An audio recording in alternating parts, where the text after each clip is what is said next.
Hi everybody, this is Mrs. Klamm, and today we're ready for our next project, flowers in complementary colors. The other day we talked about complementary colors, which are any two colors that are directly across from each other on the color wheel, say for example red and green, or yellow and violet.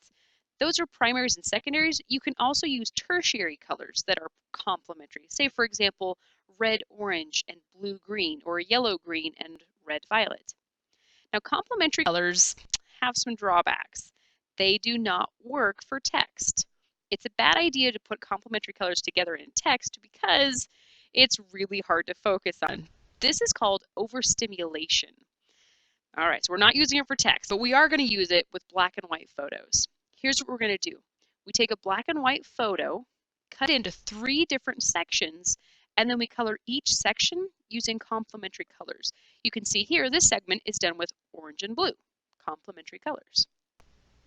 One of the cool things about this is you don't have to worry about value. The value is provided for you. By going over the black and white photo, the value comes through from the black and white photo, and you're just adding color on top of it. Oil pastel works best, but we also tried it with crayon and it works just fine, just not quite as nice. Here's an example of one that's all done, all put together. You finish your 3 segments and then you glue them together onto a piece of paper. You can use white, we also use black, and that looked really sharp. The key here is to make sure you don't let the 3 segments touch. Give them that little gap. What that does is it makes each section stand out and look beautiful by itself, but also when you stand back, it comes together as one united, good-looking piece of artwork. Here you can see some examples. A thing to keep in mind, oil pastel and crayon, like any pigments, have a hard time covering dark spaces if it's a light color. Say, for example, violet and yellow. The background on the violet section here is black. The violet can go over it relatively well. If you had tried to take yellow and go over the black section using yellow, it wouldn't turn out very well because yellow is a very weak pigment. Move to the middle section, you can see that the blue and the orange.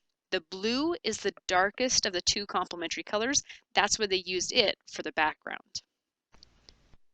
Here you can see a student left a few white gaps. Now, it doesn't look terrible. It kind of makes it have an artsy feel to it, but sometimes it can look sloppy. Just make sure if you leave white sections, you do it on purpose and do it for all 3 sections.